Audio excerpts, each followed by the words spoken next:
The Office. It's a show I started to like and grew to love. I'm officially beginning a long review marathon where I review the show season by season. Let's dive in. Actually, I should first mention, the YouTube copyright gods have caused me to present my footage in this format, so it's what we'll have to work with. The Office was a British TV show that aired in 2001, but 2005 marked the beginning of a US adaptation. The goal of this adaptation was to make The Office a show that would fit humor Americans would enjoy. However, that's not to say that Americans disliked the UK version. In fact, Americans and Europeans alike have declared the UK version as superior. Regardless, Greg Daniels and Michael Schur were tasked to bring the show overseas. The Office US was written by Greg Daniels, a famous man for his important work in The Simpsons, King of the Hill, and even Saturday Night Live. Now, Greg is who I would consider to have the most role in getting the show started in the United States. The Office US was directed by many people, though, some taking upon specific seasons and others for a longer amount of time, including some of the actors of the show itself. The other directors included Michael Schur, responsible for shows such as Brooklyn Nine-Nine. Then we have Paul Lieberstein, best known for his performance in this show as Toby Flenderson. Jennifer Collada, Mindy Kaling, and BJ Novak were also key producers of the show. We haven't reached the pilot episode of the show, and there's already something worth analyzing. Why am I being so specific with who produced the show? It's simple. Letting actors play a role in writing characters is an excellent strategy for cohesion on set. If we consider the possible outcomes of using this method, we can predict that the actors will be familiar with the other actor lines, at least more so. This makes the responses given feel more genuine, easier for the actors to get into, easier for them to predict. I won't go any further with that point, but please keep that in mind as we go through this retrospective. Filmed in a documentary style, The Office will cut from standard shots to brief interview segments, where the characters talk about what they're thinking. In addition, The Office will feature its characters looking into the camera itself. One character does this repeatedly throughout all 9 seasons, Jim Halpert. In addition to these elements, The Office uses camera techniques that give a very comfortable atmosphere. You can catch the camera shaking constantly. That's something that your average viewer is very familiar with, and most viewers aren't camera workers anyway. So clearly there's a lot of neat things going on here, and a lot of great talent going into the show itself. Now let's discuss its success. The Office has had a legacy supported by pop culture. It's won many awards and did incredibly well financially, with ratings in the millions constantly coming in. I know what you're thinking, though. This is a cut and dry, simple story about the show's success, right? Well, all of the fame and impact? It almost didn't happen. Season 2 is where the fame and the love began, but Season 1, on the other hand, it was met with meh responses. Critics thought it was okay, but it didn't do anything new beyond, well, what the UK version already did. They say hindsight is 20/20, and I have to admit that Season 1 is the worst season, easily, despite my enjoyment of it first time around. So, without further ado, I will review Season 1 of The Office. The show primarily takes place in an office building that's located in Scranton, Pennsylvania. This is Dunder Mifflin, a paper company. See, Dunder Mifflin is split into multi-branches. It's a multi-branch operated business, so their branch is deemed below and above the Scranton branch. But the boss of this branch, the one that we're really going to focus on in the show, is none other than Michael Scott, our main character, who is played by the amazing comedian and actor, Steve Carell.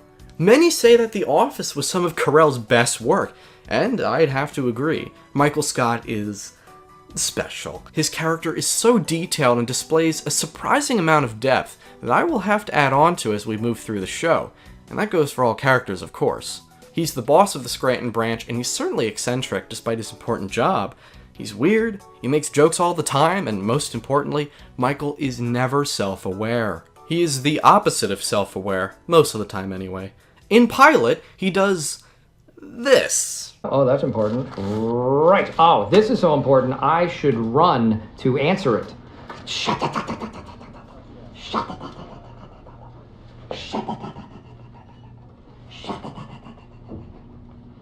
Shut up. Shut up. Nice impression, man. When analyzing Michael, I never realized this while watching season 1 for my first time, but he laughs at everything he does. This displays Michael's fun attitude in the workplace, and Pam, she's not having any of it.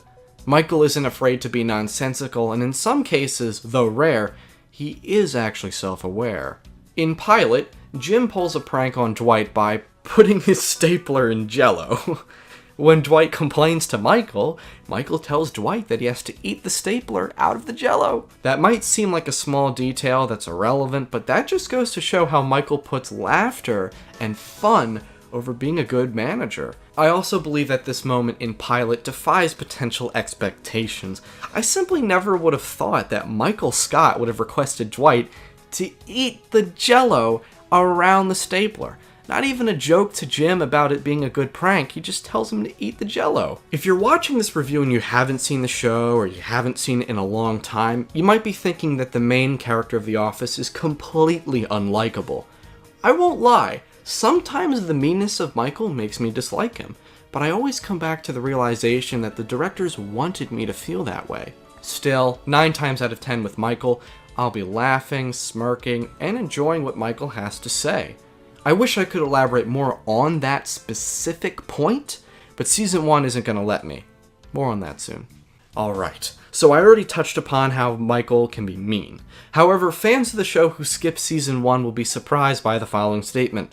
Sure, Michael is mean throughout the show. However, season 1 houses the most blunt Michael in the entire show. Yeah, you guessed it.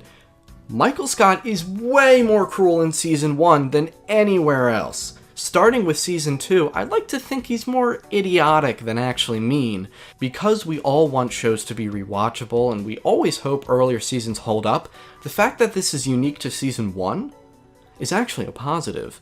Even if you prefer idiotic Michael. Enough chatter, have an example. I am going to have to let you go first. What? Why? Why? Well, theft and stealing. Stealing? Mm-hmm. What am I supposed to have stolen? Post-it notes. Post-it notes? Yeah, God. What are those worth, like 50 cents? 50 cents, yeah. You steal 1,000 post-it notes at 50 cents a piece and, you've made a profit.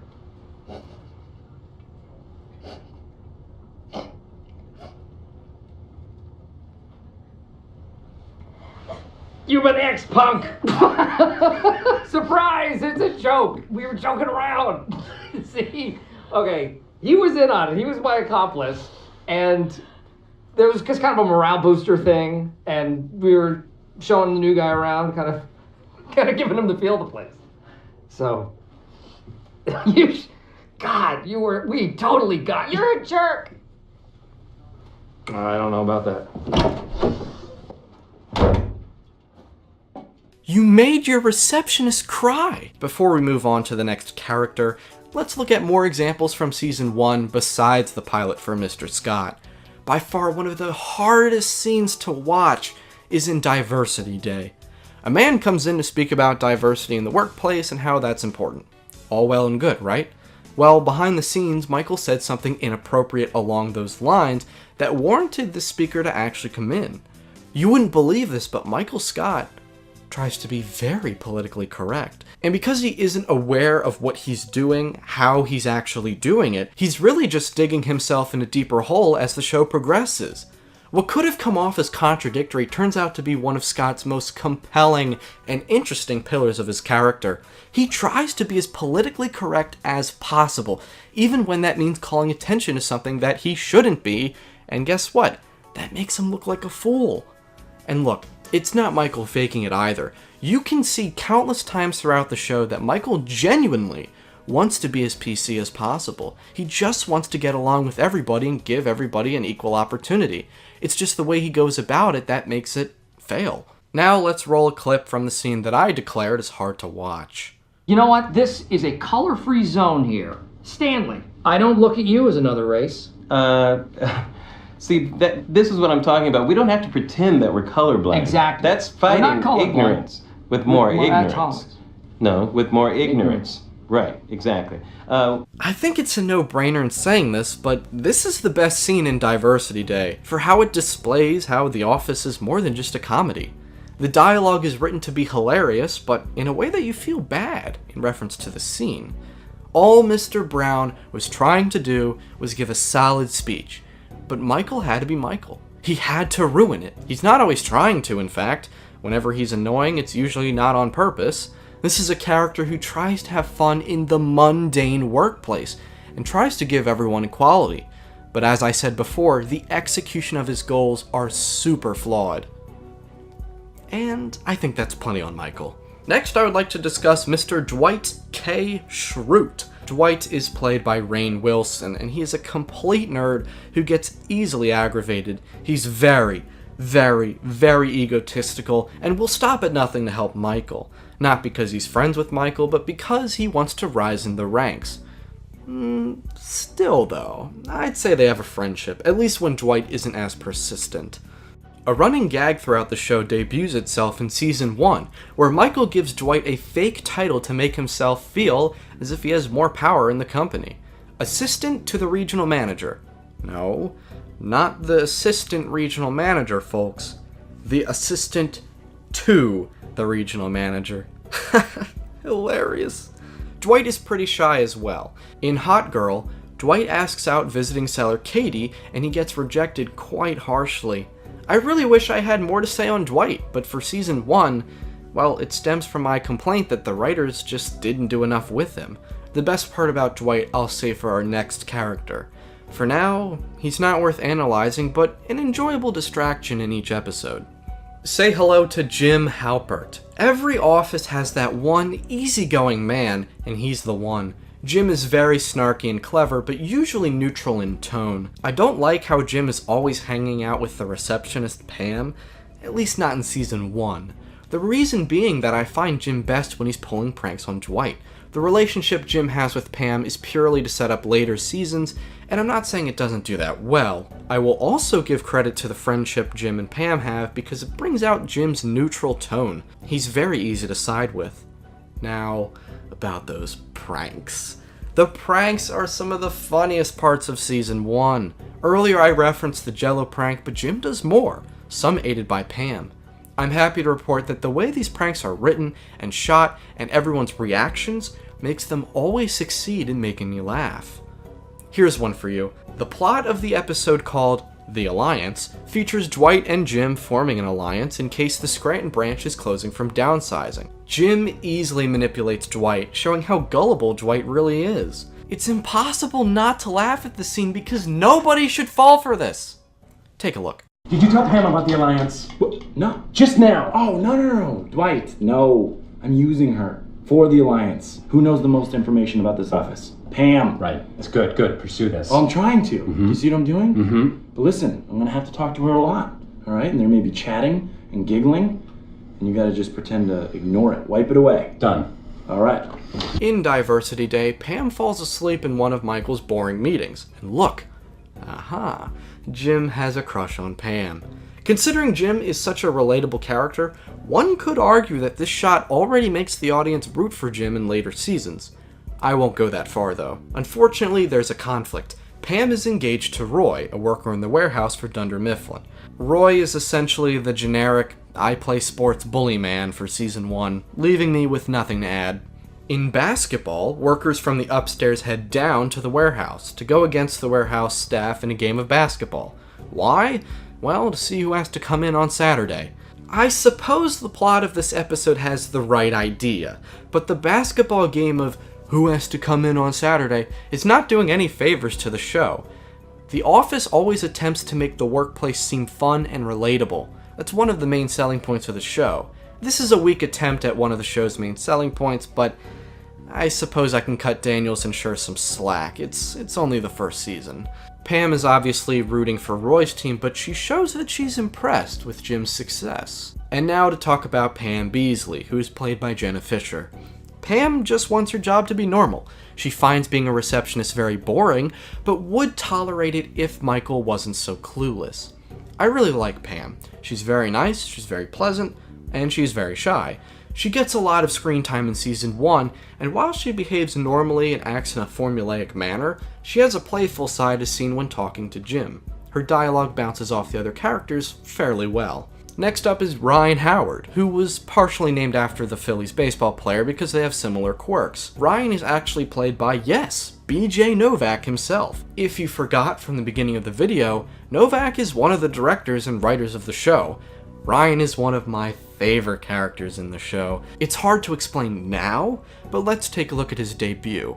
Ryan is a temporary employee hired by Michael, but for some reason, he's extremely enthusiastic about helping out, which I really like. I would call Ryan a little shy and reserved, but he always gets the job done. In Hot Girl, it seemed that Michael was going to drive Katie home after work, so he asks Ryan, because Ryan like his right-hand man for some reason, to help clean Michael's trash car.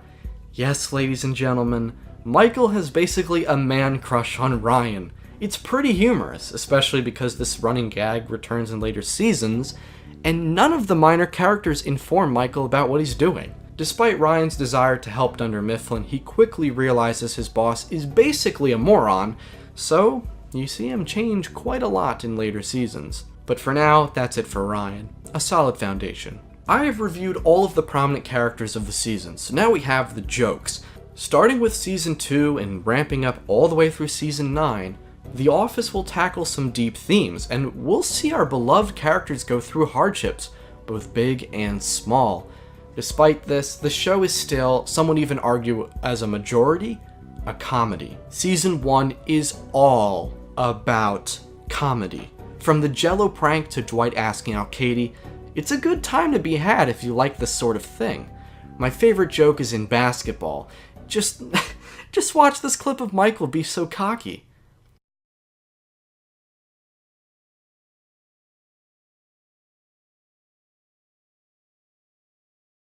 This season is focused on the possibility of downsizing Dunder Mifflin. It's the overarching theme that ties the 6 episodes together. Downsizing is unfortunate for many reasons, and that's why Jan Levinson, played by Melora Hardin, comes in to tell Michael the news face-to-face rather than over the phone. Jan is from corporate and is essentially Michael Scott's boss. As we know, Michael has a heart, and he tries to be helpful, so it shouldn't be much of a surprise to anyone that he doesn't take this news lightly. Although alarm bells are kind of going. We haven't made any decisions yet. I've spoken to Josh in Stanford. Okay. I've told him the same as you, and it's up to either you or him to convince me that your branch could incorporate the other. Okay, no problem. This does, however, mean that there's going to be downsizing. Me no wanna hear that, Jan. I honestly can't think of any other consequential moment besides that one. The plot of this season is lackluster, and that comes from the fact that season 1's goal is to introduce us to the characters and give us the general feel of the show. However, The Office US nearly died with this tactic, so I cannot even attempt to say that this was a good idea. I believe that the feel of the show was well portrayed though. A lot of the heavier elements, as lacking as they were written and acted well, and the humor is deadpan with lots of pauses, cuts, and other good stylistic choices. The main characters were well done, but while a lot of the minor characters that will star in the entire show are here and accounted for, I glossed over every single one of them because they're just that insignificant. The best it gets is in The Alliance, with Meredith's birthday party. Is it asking too much for some more minor character development? I know it's only 6 episodes, but I think we can do better. I promise I won't be too pressing on this complaint, as I know The Office is in its infancy, but still. And of course the other issue I had was little plot, and I think that's self-explanatory. Comedies need their plot too. And that's really all I have to say on season 1. Overall, it's pretty mediocre. Nothing really jumps out to me as overly funny or interesting, and as simple and boring as the problems are with this season, I think they slightly outweigh the positives. It doesn't help that the season is only 6 episodes. The main characters are the huge selling point here for sure. Michael Scott is downright phenomenal, and let's not forget about Pam, Dwight, Jim, and even Ryan. I'm always a little soft on the beginnings of shows or games because I know that it takes time to get things going, and the introduction can be hard to write, as important as it is. But above all else, I'm proud to have found things that make season 1 of The Office unique from the other seasons, proving it holds up in some sense. With that said, I give season 1 of The Office a C. So, can I honestly recommend season 1 of The Office? For a mere 6 episodes, it holds premise for the rest of the show. But are the positive qualities of season 1 worth the time spent watching it? By the skin of its teeth, I'm going to say yes. I would recommend watching this season. Yes, I did spoil some scenes, but honestly, there's a lot I glossed over and a lot that's left to be enjoyed. I believe that it's not out of this world, but mediocre. I've had a few people question me if season 1 had more episodes, what would the result be? My answer is, any more time spent in season 1 with this amount of quality would make it probably not worth watching, but because it's so short and easy to get through to enjoy season 2 and onward, I do think that it's worth the shot. And with that said, we have an okay start to the show, but just you wait, viewers, it will only take the next season for the show to significantly increase in quality. The Office is going to become something, I think, that's truly special, and we'll have to analyze why going forward.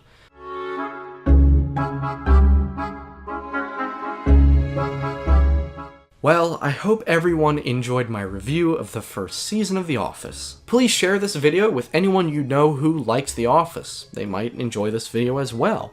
Also, I'd love to read about your thoughts relating to how the review was and how you think the season is itself. And if you enjoy in-depth reviews and countdowns and the like, you can subscribe and hit the bell for notifications. And if you wish to support me further, I do have a Patreon in the description, but no pressure on that. And with that said, have a good one.